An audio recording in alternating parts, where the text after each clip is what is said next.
If your Salesforce org has hard-coded references and the org undergoes maintenance like an instance refresh or org migration, then interruptions may occur. To explain what are hard-coded references and how you can ensure a seamless org migration, here's David. Thanks, Sean. Hi, my name's David, and today we'll talk about a very important aspect of org migration preparation, updating hard-coded references. First of all, when we talk about hard-coded references and org migration, what we are referring to is any URL that contains a reference to a specific Salesforce instance. An example of a hard-coded reference is na1.salesforce.com.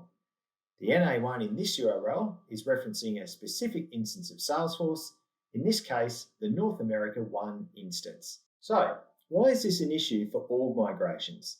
Well, when org migrations occur, the names of these instances may change. The effect on your Salesforce org is that any integration, email template, knowledge article, etc., that refers to or relies on this URL will stop working. And that's not the experience we want for our customers.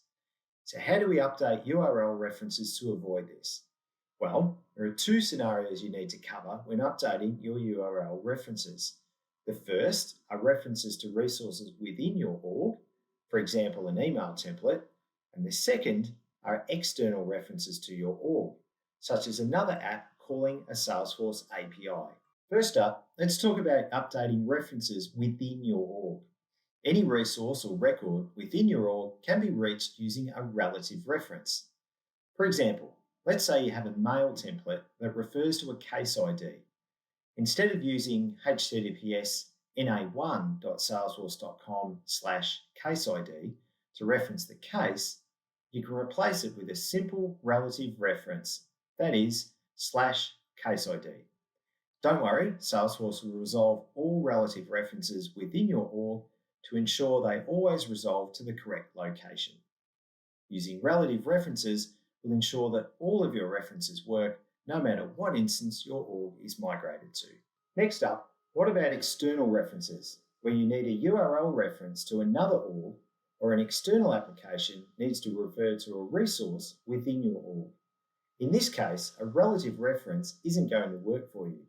These only work when Salesforce needs to reference a resource within the same org. For external references, we need to use generic endpoints. Enter the power of my domain. By enabling my domain for your org, you'll be able to reference your org in a generic format. For example, mydomain.my.salesforce.com, abstracting away the specific instance names and allowing all of your references to work no matter what instance your org is migrated to. Complementary to my domain, Salesforce also has generic endpoints when external apps need to log in to use an API.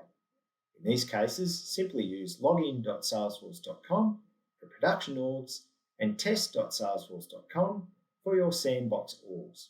And a quick tip, don't forget to make sure your code redirects to the URI that's provided by the login responses. So is that all we have to do?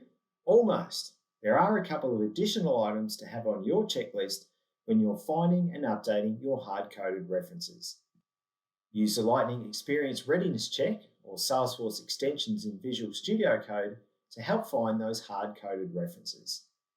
Integration, as mentioned, use generic login endpoints and my domain. Whilst there are some references that get redirected after an org migration, we recommend updating all references. Make sure your images in knowledge articles and email have been imported from a computer, not a web address. Remember that your partner portal URL will change during a migration. Don't forget to check your reference in web to lead and web to case. Update your mobile SDK apps to the latest versions. And if you're using WizTools for integration, don't forget to use, you guessed it, my domain. That's all for now. We hope that these guides will help you to be ready for any org migration in the future. Need to find out more? Check out these links for lots more information on hard-coded references and being ready for your next org migration.